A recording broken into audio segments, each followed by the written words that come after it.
சரீரத்தில் நமக்கு விரோதமாய் போராடுகிறவைகளை மேற்கொள்ளக்கூடிய, நமக்கு விரோதமாக வர்ற எல்லாத்தையும் ஜெயிக்கக்கூடிய ஒரு ஆயுதமாக இதை எடுத்துக்கொள்ளுங்கள் அப்படிங்கிற.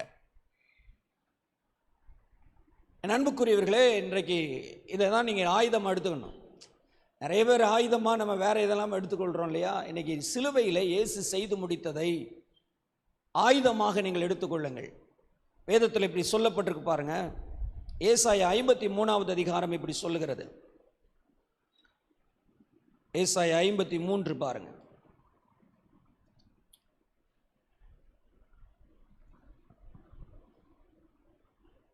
ஒன்றாவது வசனத்திலிருந்து நான் வாசிக்கிறேன். எங்கள் மூலமாய் கேள்விப்பட்டதை விசுவாசித்தவன் யார்? கர்த்தருடைய புயம் யாருக்கு வெளிப்பட்டது? இளங்கிளையை போலவும் வறண்ட நிலத்தில் இருந்து துளிர்க்கிற வேரை போலவும் அவனுக்கு முன்பாக எழும்புகிறார். அவருக்கு அழகும் இல்லை, சௌந்தரியம் இல்லை. அவரை பார்க்கும்போது நாம் அவரை விரும்பத்தக்க ரூபமும் அவருக்கு இல்லாதிருந்தது. ஏசாயா தீர்க்கதரிசி சொல்லும்போது சொல்றார், எங்கள் மூலமாய் கேள்விப்பட்டதை விசுவாசிக்கிறவன் யார்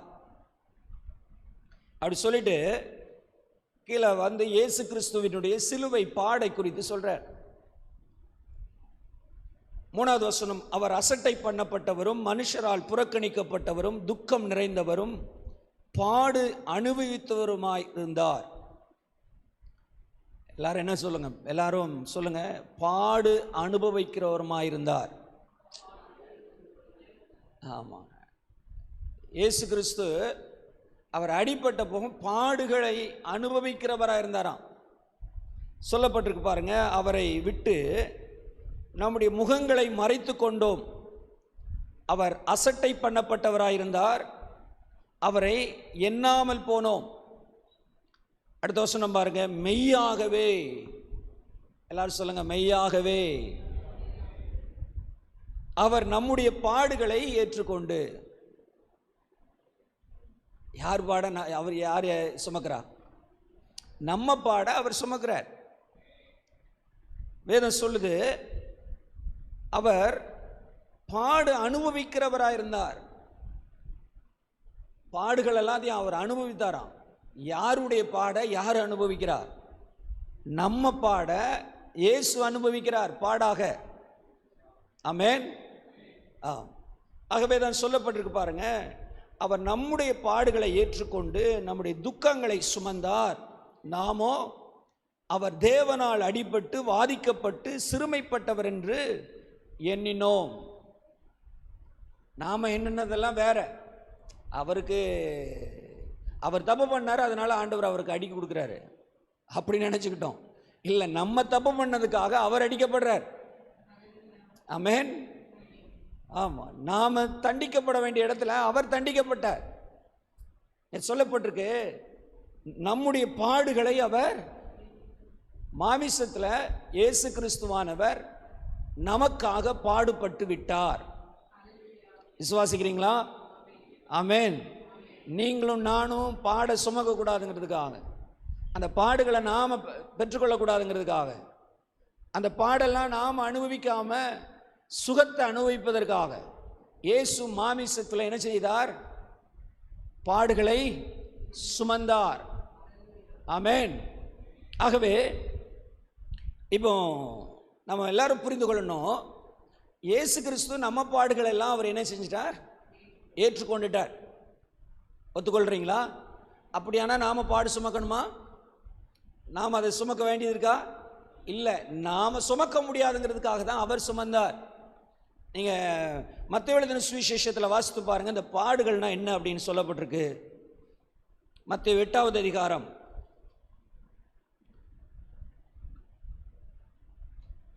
17வது வசனத்தை பாருங்க. அவர்தாமே நம்முடைய பலவீனங்களை ஏற்றுக்கொண்டு நம்முடைய நோய்களை சுமந்தார். இந்த பாடு அப்படின்லாம் சொல்லப்பட்டிருக்கு பார்த்தீங்களா? இது என்னது அப்படின்னா, அங்கே சொல்லப்பட்டிருக்கு நம்முடைய பலவீனங்கள். வாழ்க்கையில் இருக்கிற எல்லா பலவீனங்களையும் அவர் ஏற்றுக்கொண்டார். உங்களால் முடியாத பலவீனங்கள் எல்லாம் நீங்கள் சுமக்க முடியாததெல்லாம் அவர் சுமந்தார், அவர் மேல் ஏற்றுக்கொண்டார், அவர் அனுபவித்தார். ஆமென். அப்போ உங்கள் நோயையும் அவர் தான் சுமந்துட்டார். இப்போ ஒருத்தர் உங்களுக்குரிய எல்லாத்தையும் அவர் சுமக்கிறாருன்னு வச்சுக்கோங்க. நீங்கள் சுமக்க வேண்டியது எல்லாத்தையும் இன்னொருத்தர் சுமந்துட்டார். அதுக்கப்புறமும் நீங்கள் போயிட்டு நான் சுமக்கணும் நீங்கள் சொல்லுவீங்களா? சொல்ல மாட்டீங்க. ஏன்? நாம் சுமக்க வேண்டியதில்லை, எனக்கு பதிலாக இன்னொருத்தர் சுமந்து விட்டார். எத்தனை பேர் ஏற்றுக்கொள்கிறீங்க? ஆமென். அப்போ தேவனுடைய பிள்ளைய வியாதியை நீங்கள் சுமக்கக்கூடாது, அது இயேசு உங்களுக்காக சுமந்து விட்ட காரியம். உங்கள் பலவீனத்தை நீங்கள் சுமக்கக்கூடாது, இயேசு 2000 ஆண்டுகளுக்கு முன்பதாகவே உங்கள் பலவீனத்தை சுமந்து விட்டார். அப்போ இன்றைக்கு சாத்தானானவன் உங்களுக்கு விரோதமாக, நமக்கு விரோதமாக நம்ம எல்லாத்துக்கும் பொய்யை சொல்லி நாம் சுமக்கணும், நாம் தான் அதை வச்சுக்கணும், இந்த உலகத்தில் பிறக்கிற வரைக்கும் பிறந்ததுனால வியாதியில் செத்து தான் ஆகணும், வியாதிப்பட்டு தான் ஆகணும், 40 வயசு 50 வயசு ஆகிட்டனால வியாதி வந்து தான் ஆகணும், பலவீனம் வந்து தான் ஆகணும். இப்படியே பிசாசானவன் நமக்கு சொல்லி வச்சிட்டான். நிறைய பிரசங்கங்களும் இப்படி தான் இருக்குது, பாடுபட்டு தான் ஆகணும். பாடு நீங்கள் பட வேண்டியதில்லை, இயேசு உங்களுக்காக பாடுபட்டு விட்டார். ஒத்துக்கொள்கிறீங்களா? ஆனால் இதை தான் நிறைய பேருக்கு ஏற்றுக்கொள்ள முடியாது. என்னங்க இந்த உலகத்தில் பிறக்கிறதா வியாதியோடு தான் இருப்பான், வியாதி இல்லாமல் ஒரு நாள் வாழ முடியாது. அது ஒரு வயசு வந்த உடனே எல்லா வியாதியும் வர ஆரம்பிச்சிடும். அப்படிப்பட்ட எண்ணங்களோடு சிந்தையோடு நீங்கள் இன்றைக்கி வியாதியை சுமந்துட்டு இருப்பீங்கன்னா, இன்றைக்கி வேதம் சொல்லுகிறது அன்பானவர்களே, நீங்கள் நிரந்தரமாக வியாதிக்குள்ளேயே வாழக்கூடாது, நிரந்தரமாக நீங்கள் பாடுகளுக்குள்ளே வாழக்கூடாது, நிரந்தரமாக நீங்கள் வியாதியையும் பாடையும் சுமந்துக்கிட்டு வாழக்கூடாது என்பதற்காக தான் இயேசு சிலுவையில் உங்கள் பாடை ஏற்றுக்கொண்டுட்டு அவர் உங்களை சுகப்படுத்தி அவருடைய தழும்புகளால் குணமானோம் என்ற வார்த்தையின்படி நீங்கள் சுகமாயிருக்க வேண்டும் என்று கர்த்தர் விரும்புகிறார். எத்தனை பேர் ஏற்றுக்கொள்றீங்க? ஆமென். ஆகவே தான் வேதம் சொல்லுது, பேதுரு இப்படி சொல்றார். எப்படின்னா, இந்த சிந்தையை ஆயுதமாக எடுத்துக்கொள்ளுங்க அப்படிங்கிறார். ஒரு ஆமென் சொல்லுங்க பார்க்கலாம். நான் சுமக்க மாட்டேங்கிற ஒரு ஆயுதம் இதை எடுத்துக்கோங்க. ஆமென். நான் வியாதியை சுமக்க மாட்டேன் சொல்லுங்க. நான் வியாதியை சுமக்க மாட்டேன், நான் பாடுகளை சுமக்க மாட்டேன், பலவீனங்களை நான் சுமக்க மாட்டேன். ஆமென். அது என்னுடையது அல்ல. இதை என்ன பண்ணணுமா? இந்த இயேசு சிலுவையில் சுமந்துட்டார் பார்த்தீங்களா, பாடுபட்டுட்டார் பாருங்க நமக்காக. இதை என்ன பண்ணணுமா? நம்ம ஆயுதமாக எடுக்கணுமா? பிசாசு வியாதியை வைப்பான்.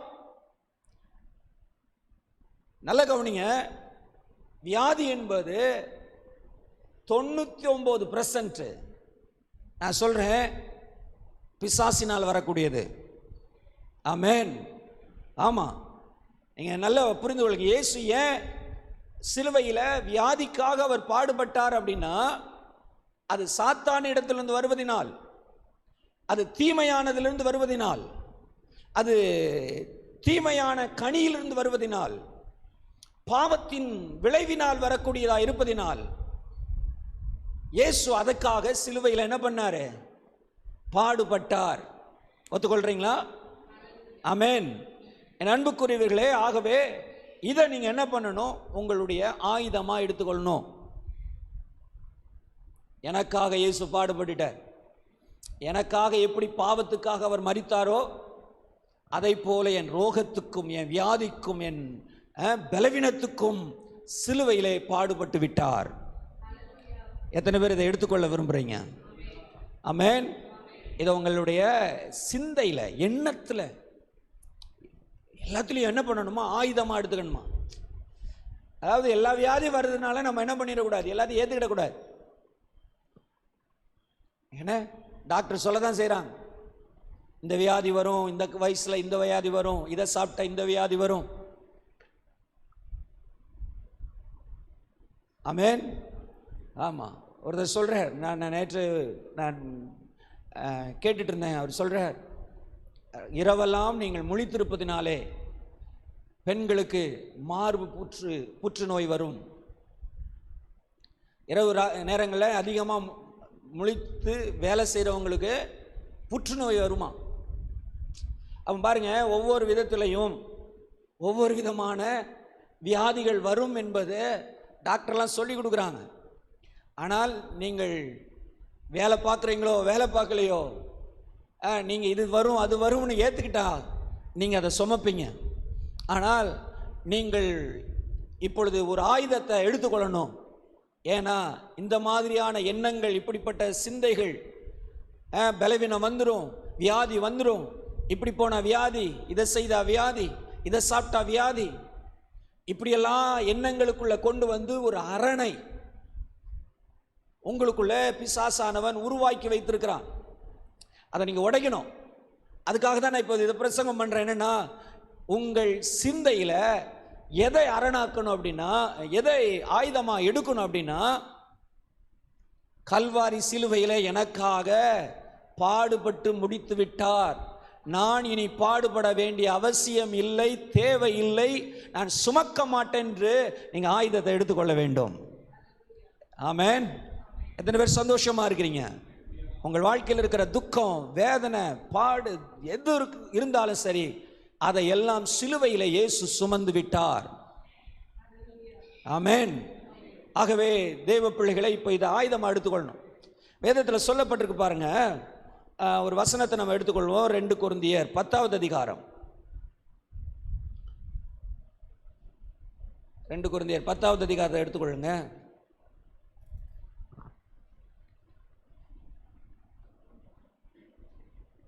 3வது வசனத்திலிருந்து நான் வாசிக்கிறேன் பாருங்க. நாங்கள் மாமிசத்தில் நடக்கிறவர்களாக இருந்தும் மாமிசத்தின்படி போர் செய்கிறவர்கள் அல்ல. பவுல் சொல்லும்போது சொல்றாரு, நான் மாமிசத்தில் தான் நான் நடக்கிறோம், ஆனால் மாமிசத்தின்படி நாங்கள் ஒரு நாளும் என்ன செய்யறதில்லை, போர் செய்கிறது இல்லை. நாங்கள் சண்டை போடுறதெல்லாம் நாங்கள் மாமிசத்திலே போட மாட்டோம். பவுல் எழுதும்போது சொல்றார், உங்களுக்கு மாமிசத்தோடு இரத்தத்தோடும் போராட்டம் அல்ல, துரைத்தனங்களோடும் அதிகாரங்களோடும் அந்தகார லோகாதிபதிகளோடும் வானமண்டலத்தில் உள்ள பொல்லாத ஆவிகளின் சேனைகளோடும் தான் உங்களுக்கு என்னது போராட்டங்கிறார். அதனால் அவர் என்ன சொல்றாருன்னா, நீங்கள் போராடுறத மாமிசத்தில் போராடாதீங்க அப்படிங்கிற சொல்ல வர்றார். ஆமென்.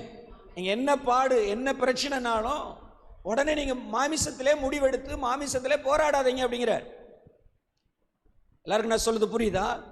ஆமாம். உடனே நம்ம என்ன பண்ணுவோம், என்ன பிரச்சனைக்கோ அதுக்கு ஏற்ற மாதிரியான ஆட்களை தேடி ஓடிடுவோம். நோய்க்கும் பாரு பேய்க்கும் பாருன்னா, பேய்க்கு பார்க்கணும்னா எங்கே போகணுமோ அங்கே போயிடுவோம். நோய்க்கு போகணும்னா டாக்டர்கிட்ட போயிடுவோம். எதை எடுத்தாலும் இந்த மாமிசப்படி யார்கிட்ட போனால் என்ன ஆகும் அப்படிங்கிற மாதிரி மாமிசத்திலேயே முடிவெடுக்கிறது, மாமிசத்திலே போராடுறது. ஆனால் பவுல் சொல்றாரு, என்ன சொல்றாரு, நாங்கள் மாமிசத்தில் நடந்தா கூட நாங்கள் மாமிசத்தில் என்ன செய்ய மாட்டோம், இந்த வியாதிகளுக்காக இதுக்காகலாம் நாங்கள் ரொம்ப அதில் போராட மாட்டோம். ஏன்னா வேதம் சொல்லுது பாருங்க, அவர் சொல்றாரு பாருங்க, எங்கள் போர் ஆயுதங்கள் மாமிசத்துக்கு ஏற்றவைகளாயிராமல். அவங்க போராயுதம்லாம் எப்படி இருக்கா, மாமிசத்துக்கு ஏற்ற மாதிரி இருக்காதான். பணத்தை வைத்தோ பலத்தை வைத்தோ என்ன அறிவை வைத்தோ திறமையை வைத்தோ அதெல்லாம் இருக்காதான். அவங்களுடைய ஆயுதம்லாம் எப்படி இருக்குமா, அரண்களை நிர்மூலமாக்குவதற்கு தேவ பலமுள்ளதாய் இருக்கிறது. ஆமென்.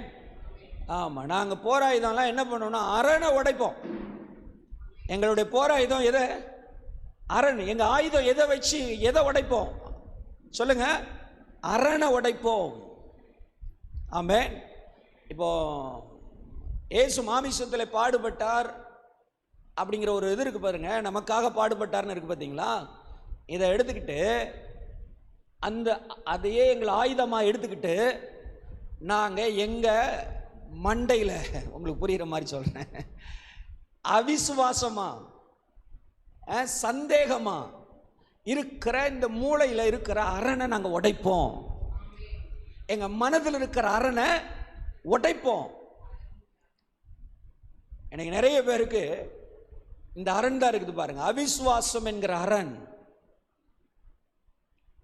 ஆண்டவருடைய வார்த்தையெல்லாம் விசுவாசிக்கிறதுக்கு அவங்களால ஏற்றுக்கிட முடியாது. அதான் அது இருந்தாலும்,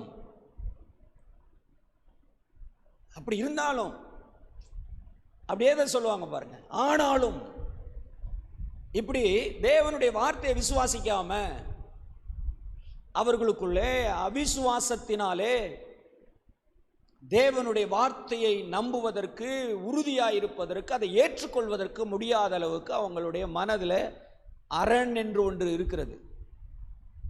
அரண் என்ன அப்படின்னா, ஆண்டவருடைய வார்த்தைகள் வல்லமைகள் கிரியை செய்யக்கூடாதபடிக்கு இருக்கிற அவிசுவாசம், சந்தேகம். ஒரு மனுஷனை நம்புறத கூட நம்புவாங்க, ஆனால் கர்த்தரை நம்ப மாட்டாங்க, வார்த்தையை நம்ப மாட்டாங்க.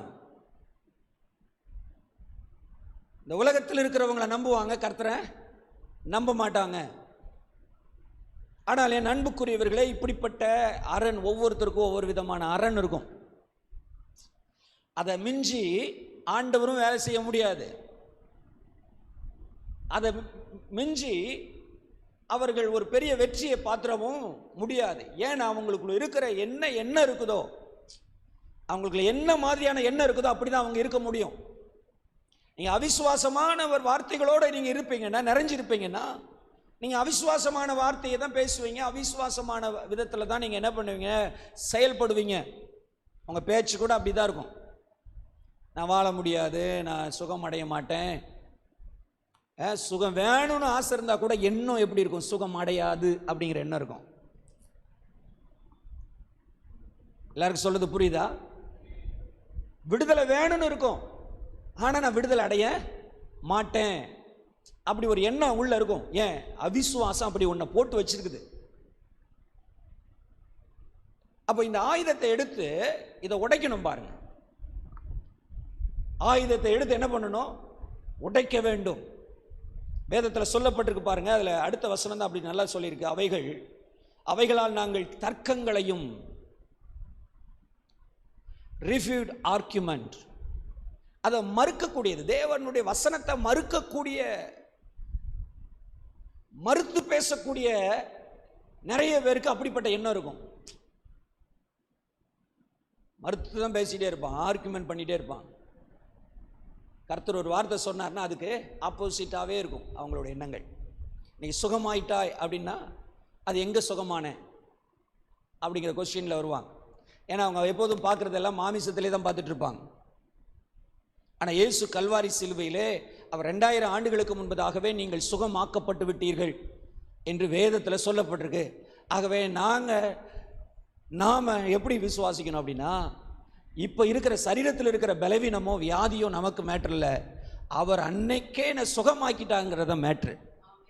இதை ஏற்றுக்கொள்கிற ஆளு தான் அருமையால அரணை உடைக்க முடியும். புரிஞ்சவங்க மட்டும் ராமேன்னு சொல்லுங்க பார்க்கலாம். ஹல்லேலூயா. இன்னைக்கு இருக்கிறத நாங்கள் பார்க்கறது இல்லை, இன்னைக்கு இருக்கிற சூழ்நிலையை நாங்கள் பார்க்கறது இல்லை. ஏற்கனவே இயேசு எங்களுக்காக செய்து முடித்தாருங்கிறத நம்ம பார்க்குறோம் பாருங்க, நாம செய்கிறோம் பாருங்க. அதுதாங்க அருமையானவர்களே என்னன்னா அரணை உடைச்சி தேவ வார்த்தைக்குள்ள போகிறது. புரிஞ்சவங்க மட்டும் ராமேன்னு சொல்லுங்க பார்ப்போம். அதனால தான் அங்கே சொல்லப்பட்டிருக்கு, எங்களுடைய போர் ஆயுதங்கள் மாமிசத்துக்கு ஏற்றவைகளே இராது. இன்னைக்கு நான் பெயின்ல வேதனையில் இருப்பேன், இது எனக்கு பெரியதில்லை, எனக்கு அதை விட தாண்டி ஒன்றை யோசிக்கிறேன், அதை விட தாண்டி இன்னொருத்தை விசுவாசிக்கிறேன். அதுதான் என்ன அப்படின்னா, 2000 ஆண்டுகளுக்கு முன்பதாக என்ன கர்த்தர் சுகமாக்கி விட்டார் என்பதை நான் பார்க்கறது, அதை தாண்டி பார்க்கறது. எத்தனை பேர் விசுவாசிக்கிறீங்க? ஆனால் இன்றைக்கு அதை ஏற்றுக்கொள்ள முடியாத மனிதன் அவன் எப்போதும் மாமிசத்திலே பார்க்குறான். இப்போ எனக்கு வலி இருக்குதே, இப்போ போகலையே, இப்போ அது இல்லையே, அது எனக்கு வேதனையாக தானே இருந்துட்டு இருக்கு, நான் சுகமாகலையே. இதே பார்த்துட்டு இருக்கிறவன் தேவனுடைய வார்த்தையை, இயேசு செய்து முடித்த அந்த சிலுவையில் பாடுபட்டாரே, அதை அவன் என்ன பண்றது இல்லை, சிந்தையில் ஆயுதமாக எடுத்துக்கொள்றது இல்லை. ஆமென். தர்க்கங்களையும் வேதம் சொல்லுகிற அருமையானவர்களே, கோட்பாடு, சிலர் வந்து பார்த்தீங்கன்னா கோட்பாடு வச்சுருப்பாங்க, ஒரு சில கோட்பாடோடு இருப்பாங்க.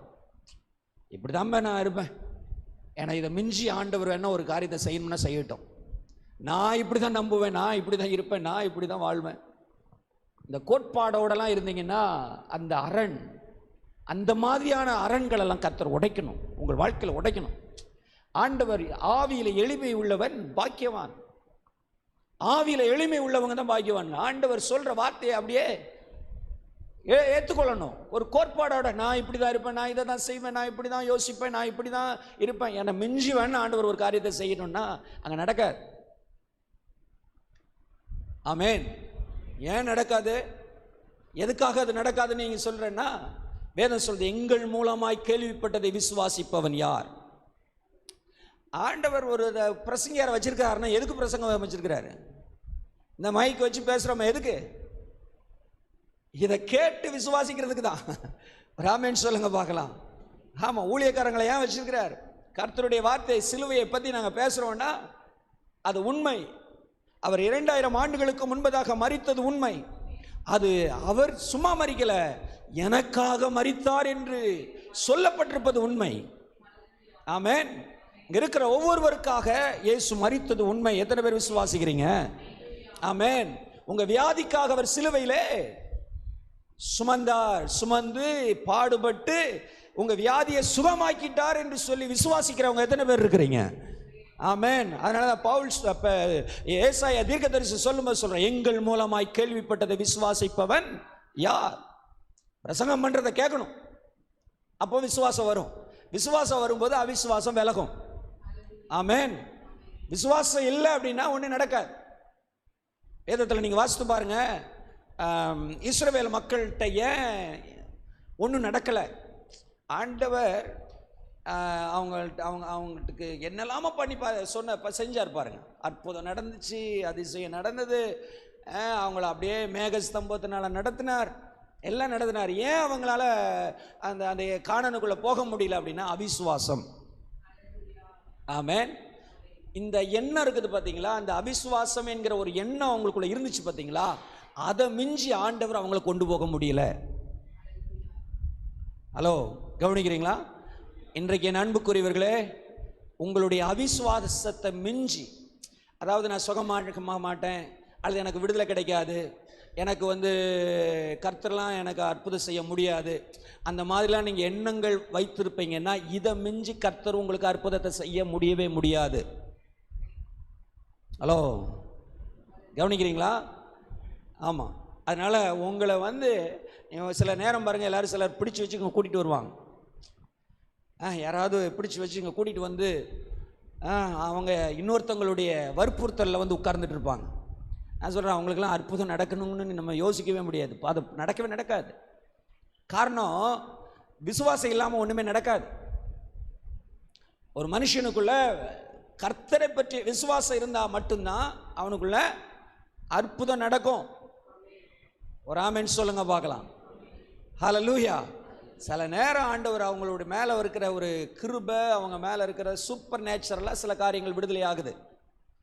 ஆனால் எல்லாருக்கும் சூப்பர் நேச்சுரலாக தான் நடக்கும்னு நினைக்காதீங்க.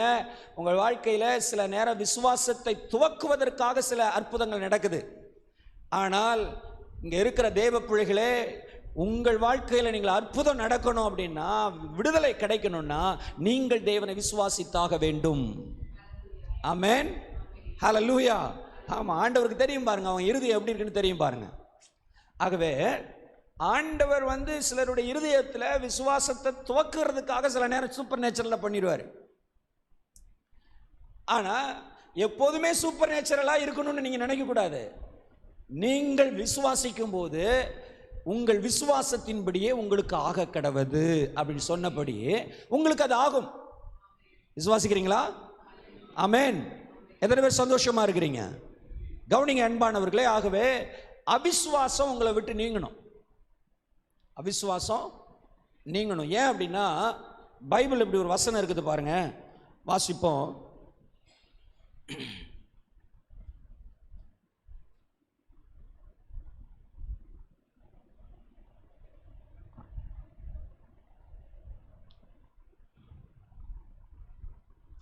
ரெண்டு கொரிந்தியர் 4வது அதிகாரத்தை பாருங்க.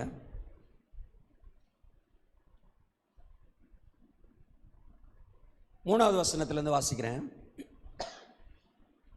எங்கள் சுவிசேஷம் மறைப்பொருளாக இருந்தால் கெட்டுப்போகிறவர்களுக்கு அது மறைப்பொருளாக இருக்கும். அடுத்த வசனம் பாருங்க. தேவனுடைய சாயலாயிருக்கிற கிறிஸ்துவின் மகிமையின் சுவிசேஷத்தின் ஒளி. எப்படியா? தேவனுடைய சாயலாயிருக்கிற கிறிஸ்துவின் மகிமையான சுவிசேஷத்தின் ஒளி அவிசுவாசிகளாகிய அவர்களுக்கு பிரகாசமாயிராதபடிக்கு. கர்த்தருடைய வார்த்தையெல்லாம், தேவனுடைய சாயலா இருக்கிற அவருடைய சுவிசேஷம் எல்லாம் அங்க சொல்லப்பட்டிருக்கு. அவிசுவாசிகளாகிய அவர்களுக்கு. யாரெல்லாம் அவிசுவாசமா இருக்கிறாங்களோ, விசுவாசிக்காம இருக்கிறாங்களோ அவர்களுக்கு பிரகாசமாயிராதபடிக்கு இப்பிரபஞ்சத்தின் தேவனான பிசாசானவன் அவங்க கண்ணை குருடாக்கி வச்சிருக்கிறான் அப்படின்னு இருக்குது. ஆமென். அவிசுவாசம் நம்மளை விட்டு நீங்கணும். ஆமென். அது நீங்கிருச்சுன்னா நம்ம பிரகாசமாயிரும். பிரகாசம் ஆயிட்டோம்னா எல்லாத்திலிருந்தும் நம்ம விடுதலை அடைந்து விட்டதை நீங்க பார்க்க முடியும். ஆமென். ஒரு மனிதன் சீஷர்கள்ட்ட வந்து தன் பிள்ளையை கொண்டு வந்து இவனை விடுதலை ஆக்கணும், இவனை சுகப்படுத்தணும், இவன் சில நேரம் தீயில விழுந்துடுறான், சில நேரம் தண்ணியில் விழுந்துடுறான், சாவுக்கு மரணத்துக்காக ரொம்ப போராடுறான், மரணத்தில் பிசாசு இவனை கொல்ல பார்க்குது அப்படின்னு சொல்லி கொண்டு வந்து நிப்பாட்டியிருக்கிறார். சீஷர்களால் முடியல. ஆகவே இயேசு வந்துட்டார். இப்போ இயேசு மலையிலிருந்து இறங்கி வந்தார். இப்போ இயேசுக்கிட்ட சொல்கிறார், இப்படி என் பையன் இப்படி தீயில விழுறான், தண்ணியில் விழுறான், எப்போதும் அவன் போராடிக்கிட்டே இருக்கிறான், இது பயங்கரமாக இருக்குது அப்படின்னு சொல்கிறான். உடனே ஆண்டவர் சொல்கிறார், விசுவாசித்தால் இது கூடும், நீ விசுவாசித்துட்டனா இது விடுதலை ஆயிரும் அப்படிங்கிறார். அப்போ அந்த மனுஷன் சொல்றான், ஆண்டவரே இந்த அவிசுவாசம் நீங்க எனக்கு உதவி பண்ணும், உதவி செய்யும். பாருங்க, இப்போ மகனுக்கு விடுதலை வேணும். ஆண்டவருக்கு அற்புதம் செய்ய முடியுமான்னா முடியும்.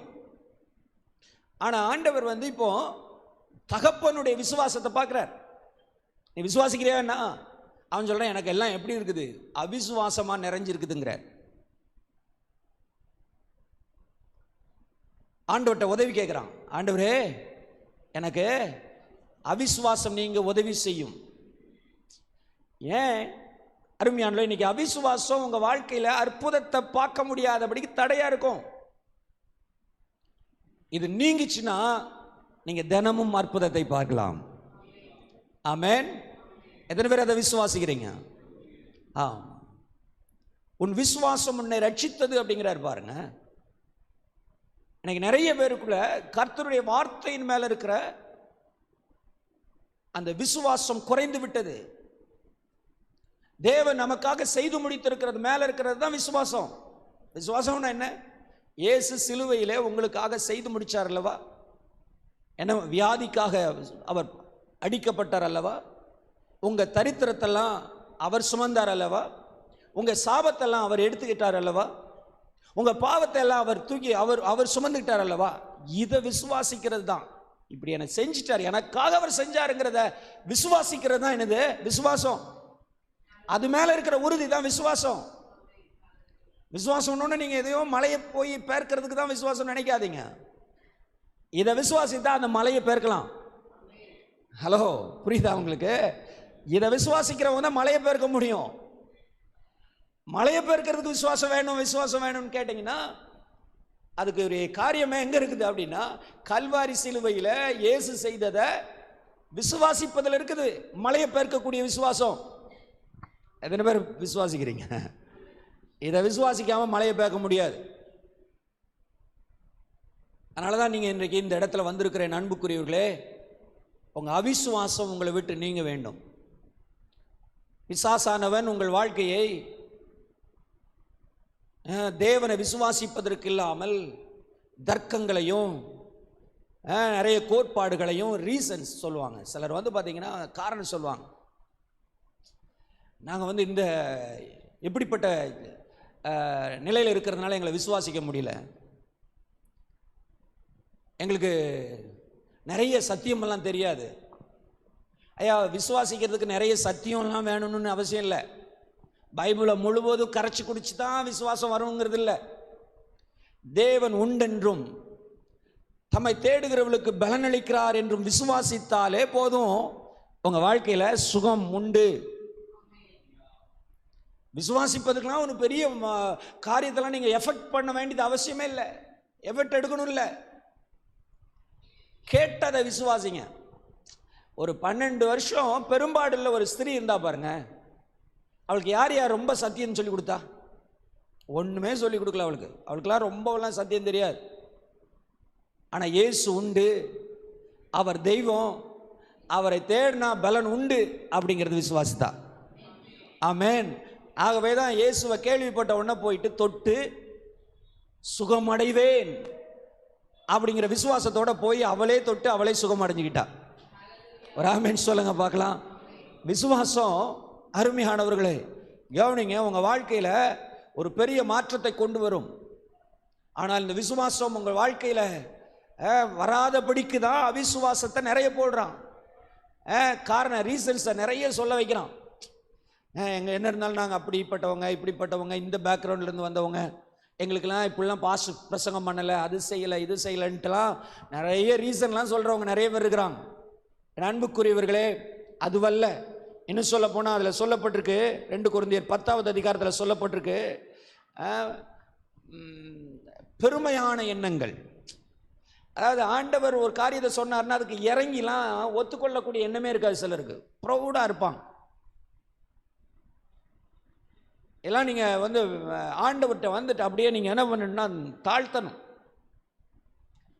நீங்கள் சுகமடையணும்னா தாழ்த்தணும்.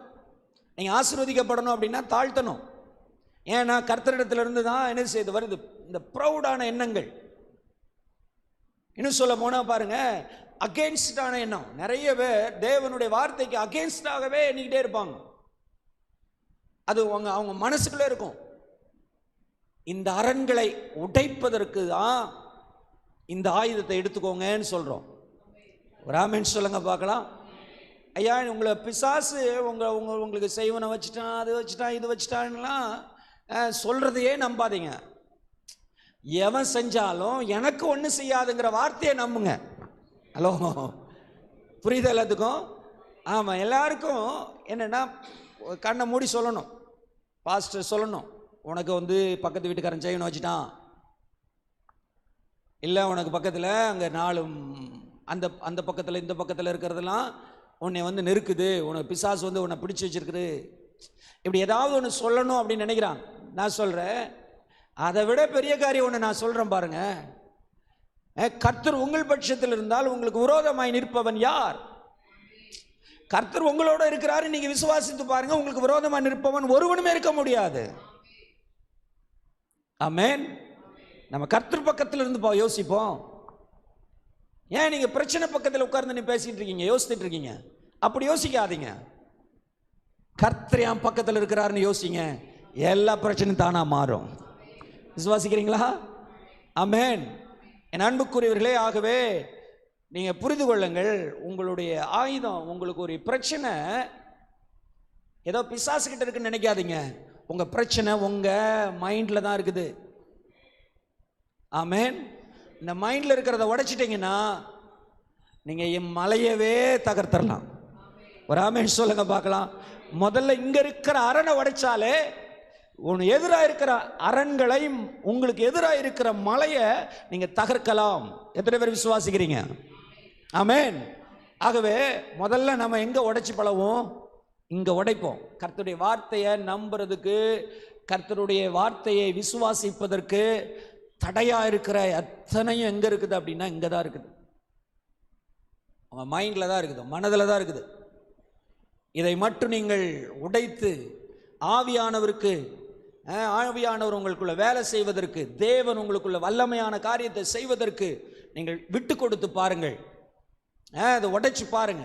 நான் தேவ வார்த்தையை தான் நான் நம்ப போறேன், தேவ வார்த்தையை தான் நான் விசுவாசிக்க போறேன், தேவனுடைய வார்த்தைகளை தான் நான் உறுதியா இருக்க போறேன்னு சொல்லிட்டு அந்த வார்த்தைக்குள்ள நின்று பாருங்க. வாழ்க்கையில் இருக்கிற ஒவ்வொன்றும் தவிடு பொடியாய் மாறும். ஆமென். வேதம் சொல்லுகிறது அல்லவா, பலத்தினாலும் அல்ல பராக்கிரமத்தினாலும் அல்ல, என் ஆவியினாலே ஆகும். தேவ ஆவியினால எல்லாம் ஆகும். எத்தனை பேர் சந்தோஷமா இருக்கீங்க? ஹல்லேலூயா, ஆமென். ஆவியானவர் செய்வார் பாருங்க. பெரிய பெரிய காரியம்லாம் எழும்பி வரலாம் உங்களுக்கு விரோதமா. நீங்க போராடுறதெல்லாம் மாமிசத்தில் போராடாம ஆண்டவருடைய வார்த்தைகளில், ஆண்டவருடைய செயல்பாட்டில் நீங்க விசுவாசிச்சு பாருங்க. மலைகளில் எவ்வளவு பெரிய படைகளானாலும் சரி, எவ்வளவு பெரிய தடையானாலும் சரி, கட்ட முடியாதவைகள், செய்ய முடியாதவைகள் தடையா உங்களுக்கு இருந்துட்டு இருக்கலாம். அதெல்லாம் உங்களுக்கு தடையாகவே காணப்படும், அதிலெல்லாம் தடையா இருந்துட்டு இருக்கலாம். ஆனால் என் அன்புக்குரியவர்களே, கர்த்தர் இன்றைக்கு உங்களுக்கு அந்த தடைகளை உடைத்திருக்கிறதாக நீங்கள் விசுவாசிங்கள். தடைகள் உங்களுக்குள் இல்லை, உங்க எண்ணங்கள்ல தான் அந்த தடைகள் இருக்கிறது. ஆமென். உங்களுக்கு முன்னாடி எல்லாத்தையும் ஆண்டவர் திறந்த வாசலை வச்சிருக்கிறார். நீங்க போய் சுதந்திரிக்க வேண்டியதுதான் உங்களுடைய வேலை. இஸ்ரவேல் மக்கள்லாம் வந்தாங்கல்ல, வனாந்தரத்தில் வந்தாங்கல்ல, லட்சக்கணக்கான மக்கள் வந்தாங்க பாருங்க. இவங்களுக்கு ஆண்டவர் பிரச்சனையா அல்லது அவங்க மனசு பிரச்சனையா அப்படின்னா, அவங்க மனசு தான் பிரச்சனை, அவங்க எண்ணம் தான் பிரச்சனை. ஆண்டவர் சொன்னார் நீங்க போய் அதில் போய் சுதந்திரிச்சுக்கோங்கப்பா அப்படின்னு சொன்னா, இவன் சொல்றான் இல்லை இல்லை, அங்கே ராட்சிதர்கள் இருக்கிறாங்க, அங்கே பெரிய பெரிய ஆட்களாக இருக்காங்க, அங்கே போய் நாங்கள் சவமாவா போய் அங்கே போய் சேர்றதுக்கு, அங்கே போய் நாங்கள் என்ன சாகவா செய்யணும், அதோடு நாங்கள் எகிப்துக்கு போயிடுறோன்னு திரும்ப ஆரம்பித்தாங்க. எகிப்துக்கு போகணும்னு போகவே வேண்டாங்க, எண்ணத்திலே திரும்பிட்டாங்கங்க. எண்ணமே அவங்களுக்கு திரும்பிடுச்சு. எகிப்து பெஸ்ட்டாக இருக்கும் அப்படின்னுச்சு. எங்கே? கானானுக்கு முன்னாடி வந்து நின்றுச்சு. கானானுக்கு முன்பாக வந்து நின்றுட்டு சொல்கிறாங்க, எங்களுக்கு எகிப்து ரொம்ப ரொம்ப நல்லா இருக்கும், அங்கே போனால் கூட நல்லா இருக்கும், லீடர்ஸை உண்டாக்குவோம், நாமெல்லாம் ஒரு தலைவரை உண்டாக்கி போயிட்டே இருப்போம் அப்படின்ட்டு அவங்க அதை நினைச்சாங்க பாருங்க. அவங்க எண்ணமே அவங்களுடைய கானானுக்குள்ள போக முடியாம மாத்திடுச்சு. ஆண்டவர்கிட்ட பிரச்சனை இல்லைங்க. உங்க வாழ்க்கையில பிசாசும் பிரச்சனை கிடையாது, உங்க எண்ணங்கள் பிரச்சனை. உங்க எண்ணங்களிலே சரியாக யோசித்து பாருங்கள், சரியாக சிந்தித்து பாருங்கள். வேதம் சொல்லுது, 2 கொரிந்தியர் 10வது அதிகாரத்தில் பாருங்க, 5வது வசனம். ஆகையால் நாங்கள் தர்க்கங்களையும் தேவனை அறிகிற அறிவுக்கு விரோதமாய் எழும்புகிற எல்லா மேட்டிமையையும் நிர்மூலமாக்கி, எந்த எண்ணத்தையும், பல எண்ணங்கள் நமக்கு வரலாம், அது எல்லாத்தையும் தேவனை அறிகிற அறிவுக்கும் தேவனை அறிந்த அறிவுக்கும் விரோதமாக எது எழும்பினாலும் சரி, அதை எல்லாத்தையும் நான் என்ன பண்ணுவோம்? கேட்ச் பண்ணிடுவோம், அதை நாங்கள் சிறப்பிடிச்சிடுவோம். அதுக்கு மேலே அதை தப்ப விட மாட்டோம், அதிலே நிப்பாட்டிடுவோம். ஆமென். ஆமாம், மந்திரவாதி தான் எனக்கு இப்படி அனுப்பி செஞ்சுட்டான் அப்படின்னு சொன்னால் அதை கேட்ச் பண்ணுவோம் நாங்கள். ஏன்னா எங்களுக்கு விரோதமாக மந்திரவாதம் இல்லை. ஆமென். ஆமாம், அங்கே இங்கேயே. அதனால தான் பாருங்க, பைபிள் ஒரு வசனம் இருக்குது, எனக்கு இந்த வசனம் அடிக்கடி ஞாபகம் வரும் பாருங்க. நிறைய பேருக்கு மந்திரமே செய்ய வேண்டியதில்லை, அவங்க எண்ணத்திலே மந்திரவாதம் இவங்களே பண்ணிடுவாங்க. அதனால தான் மாமிசத்தின் கிரியைகள் அப்படின்னு சொல்றதுல பார்த்தீங்கன்னா பில்லி சூனியம் இருக்கும், சூனியம் இருக்கும். என்ன அப்படின்னா, இவங்க அடுத்தவங்களை பார்த்து பார்த்து அவங்க இப்படி மந்திரம் பண்ணியிருப்பாங்களோ, இவங்க செஞ்சுருப்பாங்களோ, அதை பண்ணியிருப்பாங்களோ, இது பண்ணியிருப்பாங்களோ, இப்படியே எண்ணி எண்ணி இவங்க எண்ணத்துக்குள்ளே ஒரு மந்திரத்தை உண்டாக்கிறது, சூனியத்தை உண்டாக்கிறது. அவங்களுக்கு வேற யாரும் செய்யவே வேண்டாம், இவங்களே அப்படி ஆயிடுவாங்க. நான் சொல்றேன், உங்களுக்கு விரோதமா யார் எதை செஞ்சுட்டு போட்டுமே, நீங்க எதை பண்ணாலும் உங்களுக்கு கவலை இல்லைங்க. காரணம், உங்கள் தேவன் உங்கள் பட்சமா இருக்கிறார்.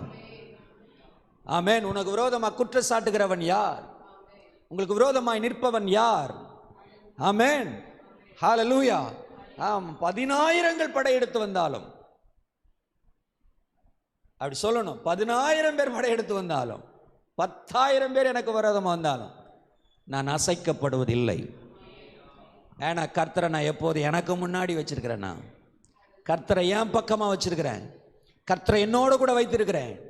நீங்கள் எப்போது கர்த்தரை உங்களோட வச்சிருக்கிறத பார்த்தீங்கன்னா, தேவனுடைய பிள்ளைகளை 10,000 அல்ல, இன்னொரு 10,000 வந்தாலும் ஒன்றுங்களை ஒன்றும் பண்ண முடியாது. விசுவாசிக்கிறீங்களா? ஆமென். ஆமாம். ஆனால் கர்த்தர் இல்லைன்னு யோசித்தீங்கன்னா, ஒரு ஆளுனா கூட உங்களுக்கு 10,000 தெரியும், 10 லட்சமாக தெரியும். ஆமாம்.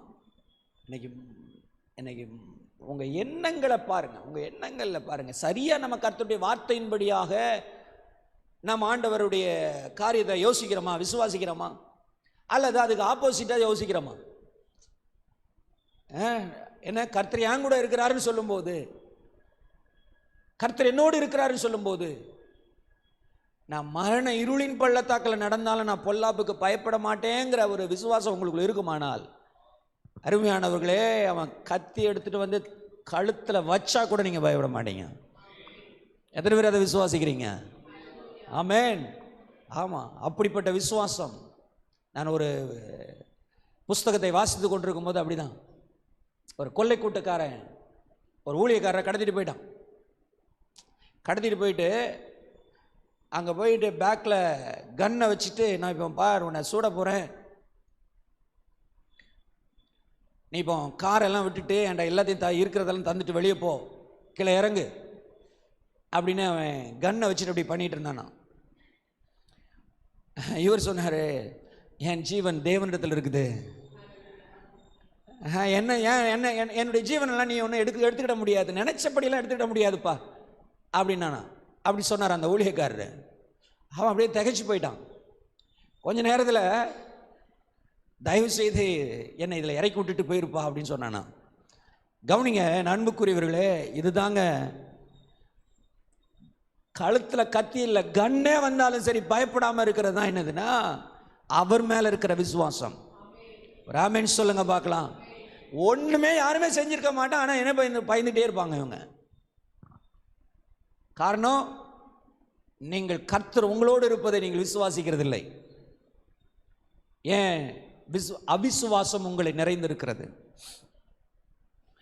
நீங்க நினைக்கிறீங்க ஆண்டவர் இருந்தார்னா எனக்கு இஸ்ரவேல் மக்களை மாதிரி அப்பப்போ என்ன நடந்துட்டு இருக்கணும், தண்ணி திராட்சை ரசமாக மாறணும், கசப்பானது இனிப்பாக மாறணும், அது நடக்கணும், இது நடக்கணும், இப்படியே தான் நீங்கள் யோசிச்சுட்டு இருக்கீங்க. அப்படிதான் ஆண்டவர் இருந்தால் செய்யணும்னு. ஆனால் நான் சொல்கிறேன், கர்த்தர் உன் கூட இருந்தா நீ என்ன செய்யணுங்கிறத பார். ஆமென். நீ செங்கடலை பிளக்கணும்னு பாரு. நீங்க கர்த்தருடைய பிள்ளையா இருந்துட்டு உங்களுக்கு விரோதமா நிற்கிறதை நிறுத்தி பாருங்கள். அதுதான் உங்களோடு கர்த்தர் இருக்கிறார் என்பதற்கு அடையாளம். ஆமென். நீங்க கர்த்தர் உங்களோட இருந்தா நீங்க என்ன பண்ணணும்? நீங்க கர்த்தரோடு இருந்து பெரிய காரியங்களை செய்ய உங்களை ஆண்டவர் அழைக்கிறார். ஆமென். கர்த்தர் உங்களோட தான் இருக்கிறார். நீங்க சொன்னா நடக்கும், நீங்க சொன்னா ஓடும், நீங்க சொன்னா சுகமாகும், நீங்க சொன்னால் சத்துருவானவன் உங்களுக்கு எதிராய் நிற்க மாட்டான். எத்தனை பேர் அதை விசுவாசிக்கிறீங்க? அந்த நிலையை கர்த்தர் இன்னைக்கு உங்களுக்குள்ள கொண்டு வர்றார். ஆமென். ஹல்லேலூயா. அவன் உங்களை கொண்டு நடக்க போகிறது. ஆகவே தான் உங்க கூட இருந்து கர்த்தர் பெரிய காரியங்களை செய்ய போகிறார். எத்தனை பேர் சந்தோஷமா இருக்கிறீங்க? என் அன்புக்குரியவர்களே, உங்கள் மனதில் உங்கள் எண்ணங்களிலே இயேசு கிறிஸ்து கல்வாரி சிலுவையிலே பாடுபட்டார உங்களுக்காக, அதை ஆயுதமாக எடுத்துக்கொள்ளுங்கள். இதை ஆயுதமாக எடுத்துக்கோங்க. இதை வச்சுட்டு நீங்கள் எந்த ஒரு காரியத்தையும் ஜெயிக்கலாம். இதுதான் உங்களுக்கு ஒரு பாதுகாப்பான ஆயுதம். ஆமென். இந்த ஆயுதத்தை எடுத்துக்கொள்ளுங்கள். கல்வாரி சிலுவையிலே இயேசு உங்களுக்காக பாடுபட்டார். ஆமென். இனி நான் பாடுபட வேண்டிய அவசியமில்லை. வியாதியை போ வெளியே. ஆமென். பலவீனமே வெளியே போ, சத்ருவே வெளியே போ, சாப ஆவியை வெளியேறு, தரித்திரமே வெளியேறு, இருளே வெளியேறு, சபிக்கப்பட்ட ஆவியே போ. அப்படி நீங்க சொன்னீங்களா, அது போக ஆரம்பிக்கும். அது போகும். நீங்கள் விடுதலையோடு இருக்க முடியும். மற்றவர்களையும் நீங்கள் விடுதலைக்குள்ள கொண்டு போக முடியும். எத்தனை பேர் விசுவாசிக்கிறீங்க? ஆமென். நாம் எல்லாரும் கண்களை மூடி நாம் ஜெபிப்போம். எல்லாரும் எழுந்திருப்போம். எல்லாரும் எடுத்துக்கொள்ளுங்கள். எல்லாரும் ஜெபிப்போம். இன்னைக்கு எங்கேயோ இருந்து பிசாசு வந்துட்டான் அப்படிலாம் நினைக்காதீங்க. உங்கள் அரண், உங்கள் மனதில் இருக்கிற அரணை உடைச்சிருங்க. நான் என் தேவனை விசுவாசிக்கிறேன், இயேசு உண்டென்று விசுவாசிக்கிறேன், அவர் எனக்காக பாடுகள் பட்டுவிட்டார் என்று விசுவாசிக்கிறேன், அவர் என் பாடெல்லாம் சுமந்துட்டார்ன்னு நான் விசுவாசிக்கிறேன், அவர் எனக்காக வியாதியை சுமந்து விட்டார் என்று விசுவாசிக்கிறேன், அவர் என்னுடைய பலவீனங்களெல்லாம் சுமந்து விட்டார் என்று விசுவாசிக்கிறேன். நான் விசுவாசிக்கிறேன் இயேசு கல்வாரி சிலுவையிலே எனக்காக இரத்தம் சிந்தினது உண்மை, எனக்காக காயப்பட்டது உண்மை, எனக்காக அவர் என்னுடைய எல்லா பலவீனத்தையும் ஏற்றுக்கொண்டது உண்மை.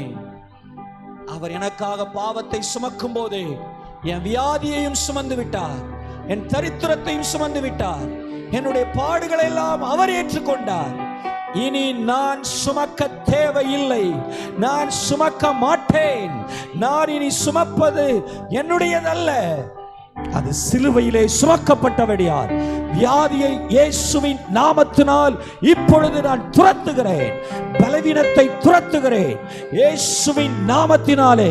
இயேசு சுமந்ததை நான் சுமக்கவில்லை, நான் சுமக்க மாட்டேன் என்று சொல்றவங்க நல்ல வாய்களை திறந்து சொல்லுங்கள். ஹல்லேலூயா.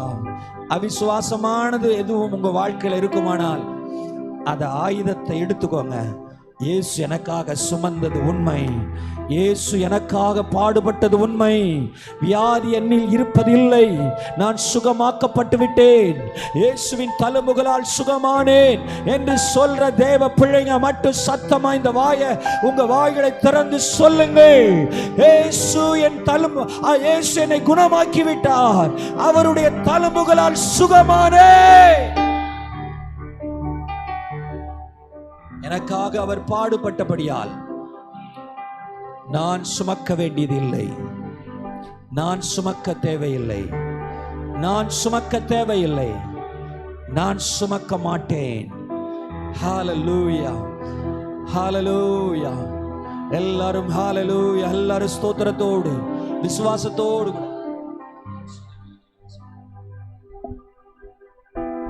எல்லாரும் ஆமென். நான் சுகமானேன், நான் சுகமானேன்,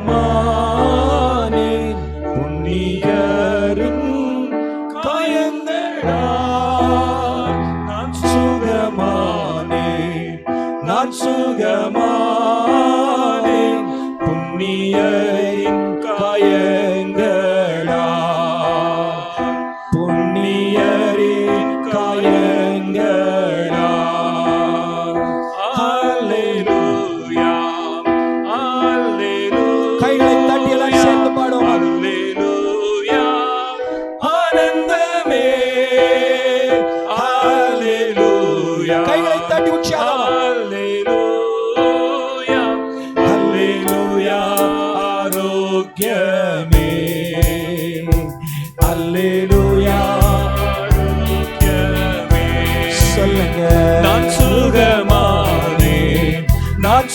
சுகமானே புண்ணியரின் காயங்களால், நான் சுகமானே, நான் சுகமானே புண்ணியரின் காயங்களால், புண்ணியரின் காயங்களால். இயேசுவின் இரத்தம், இயேசுவின் இரத்தம் இனி போக்கும் நல்மருந்து. இயேசுவின் இரத்தம்,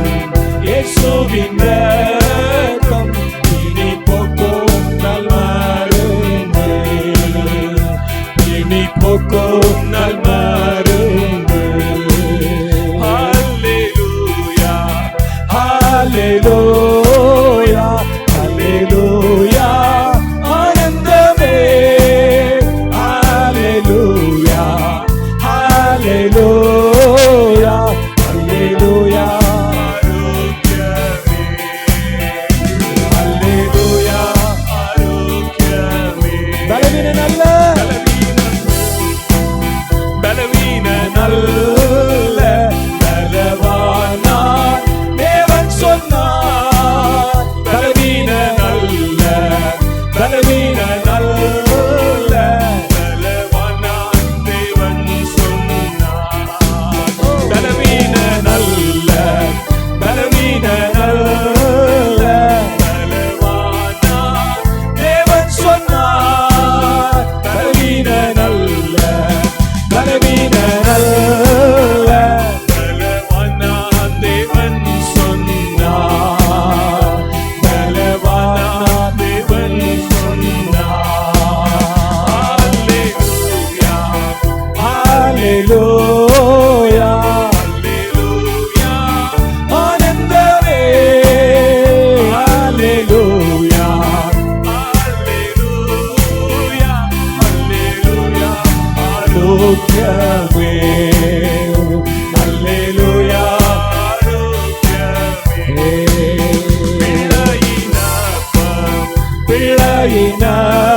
பிழையினப்பம் பிழையான எனக்கல்லோ. பிழையினப்பம் பிழையினப்பம் பிழையான எனக்கல்லோ.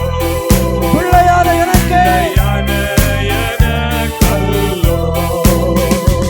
Hallelujah, hallelujah, hallelujah, ஆனந்தமே.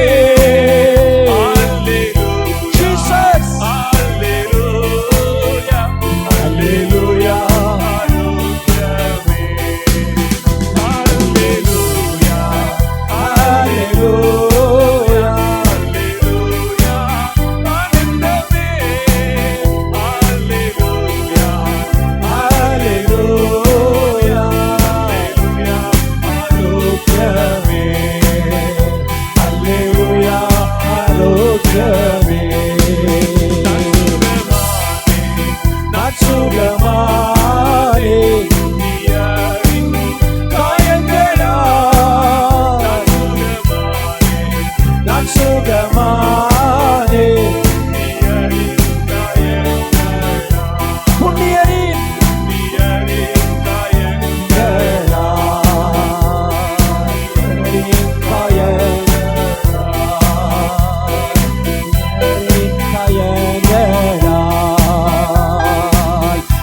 Hallelujah, hallelujah, hallelujah, ஆனந்தமே. Hallelujah, hallelujah, hallelujah,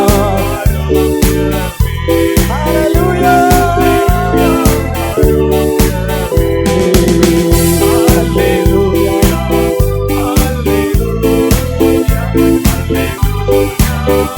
ஆனந்தமே.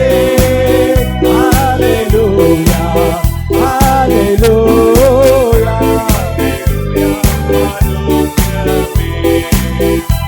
hallelujah, ஆரோக்கியமே. Hallelujah, ஆரோக்கியமே. Hallelujah, ஆரோக்கியமே.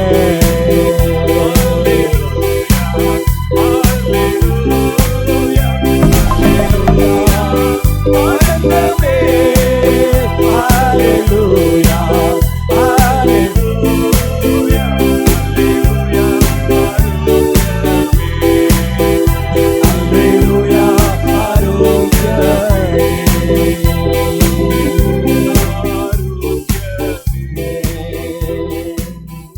கர்த்தருடைய வல்லமை, கர்த்தருடைய வார்த்தை, கர்த்தருடைய அந்த கல்வாரி சிலுவையில் செய்து முடித்தவைகள் உங்களை குணமாக்கி விட்டது. சிலுவையில் நீங்கள் குணமாக்கப்பட்டு விட்டீர்கள். சிலுவையிலே நீங்கள் விடுதலையாக்கப்பட்டு விட்டீர்கள்.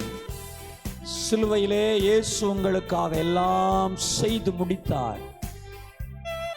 இதுதான் உங்கள் வாழ்க்கையின் விடுதலை. இதில் தான் உங்கள் வாழ்க்கையின் விடுதலைக்கான ஆதாரம் இருக்கிறது. இதுதான் உங்கள் ஆயுதம், இதை எடுத்துக்கொள்ளுங்கள்.